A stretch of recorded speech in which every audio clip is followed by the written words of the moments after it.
Hi viewers, இன்றைக்கி நான் ஒரு ஹெல்த்தியான டிஃபன் ரெசிபி செய்ய போகிறேன். அதுக்கு தேவையான பொருட்கள் என்னென்னு பார்த்துடலாம். ஒரு கப் முருங்கைக்கீரை எடுத்து க்ளீன் பண்ணி வச்சுருக்கேன். ஒரு 4 சின்ன வெங்காயம் உரித்து வச்சுருக்கேன். 1/2 டேபிள் ஸ்பூன் மிளகு, 1/2 டேபிள் ஸ்பூன் சீரகம், ஒரு பச்சை மிளகாய், 4 பல் பூண்டு. இது இட்லி மாவு நான் வீட்டில் அரைச்ச மாவு, அரைச்சி புளிக்க வச்சுருக்கேன். வாங்க இப்போ எப்படி சமைக்கிறதுன்னு பார்க்கலாம்.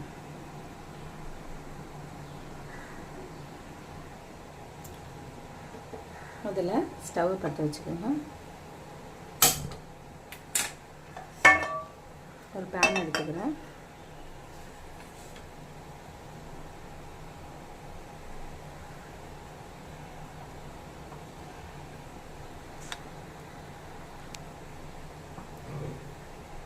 பேன் சூடாயிடுச்சு.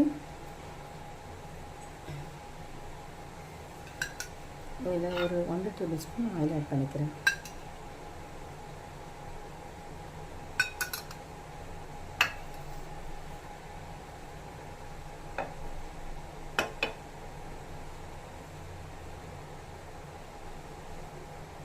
எண்ணெய் சூடாகிடுச்சு. இதில் ஒரு 4 சின்ன வெங்காயம் போட்டுக்கிறேன்.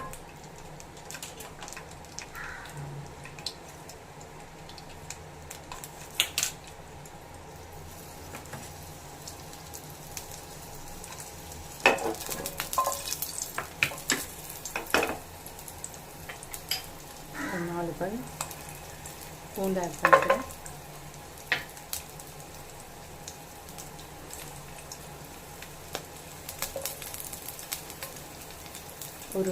ஒரே பச்சை மிளகாய் ஆட் பண்ணிக்கிறேன். இது எல்லாத்தையும் சேர்த்து நல்லா வதக்கிக்கணும்.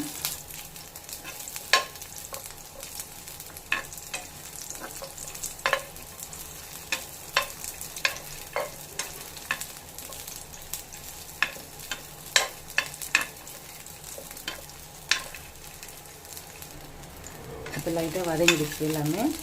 இதனோட ஒரு கப் முருங்கைக்கீரை எடுத்து கழுவி ஆற வச்சு வச்சுருக்கேன். இது கூட ஆட் பண்ணி இதை சேர்த்து நல்லா வதக்கிக்கணும்.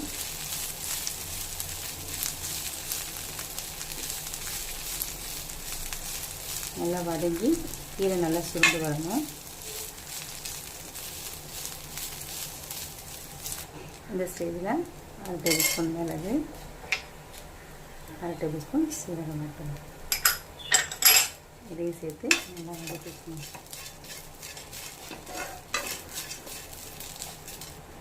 இது நல்லா வதங்கிடுச்சு. இது நல்லா ஆற விட்டு மிக்ஸி ஜாரில் போட்டு நம்ம அரைச்சி எடுத்துக்கலாம். இப்போ நல்லா ஆறிடுச்சு. இது ஒரு மிக்ஸி பவுலில் ட்ரான்ஸ்ஃபர் பண்ணிக்கலாம். இதனோட கொஞ்சமாக சால்ட் ஆட் பண்ணிக்கிறேன். கொஞ்சம் தண்ணியும் சேர்த்துக்கலாம். சேர்த்து இது நல்லா மசியை அரைச்சிட்டு வந்துடும்.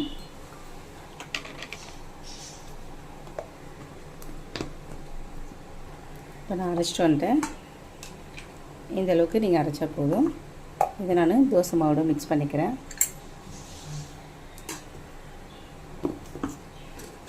இந்த தோசை மாவில் நான் கொஞ்சமாக சால்ட்டு போட்டு தண்ணி ஊற்றி கரைச்சி வச்சுருக்கேன்.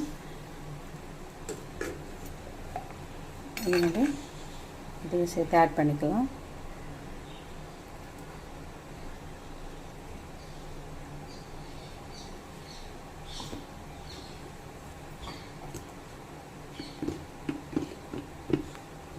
நல்லா கலந்து விட்டுக்கணும். இப்போ நல்லா கலந்து வச்சு மாவு இந்த மாதிரி கலந்து வச்சுக்கோங்க. இப்போ ஸ்டவ் பற்ற வச்சு ஒரு தோசைக்கல் வச்சுக்கலாம். தோசைக்கல் வச்சுருக்கேன். கல் நல்லா காயட்டும். கல் நல்லா சூடாயிடுச்சு. இப்போ இதில் நம்ம தோசை ஊற்றிக்கலாம்.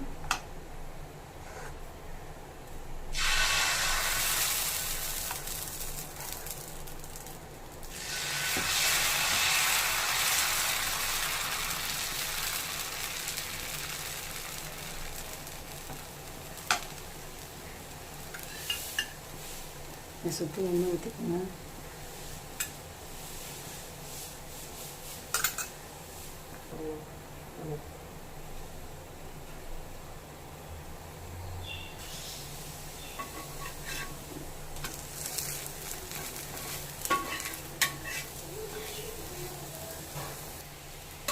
தோசை எடுத்துக்கலாம்.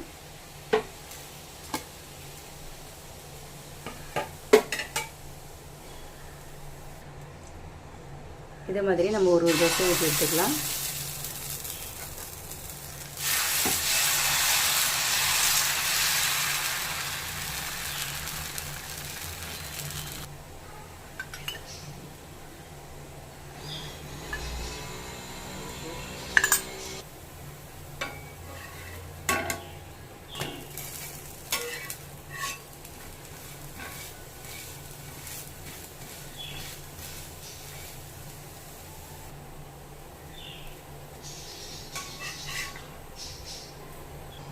அவ்வளோதாங்க, ஹெல்த்தியான முருங்கைக்கீரை தோசை ரெடி ஆகிடுச்சு.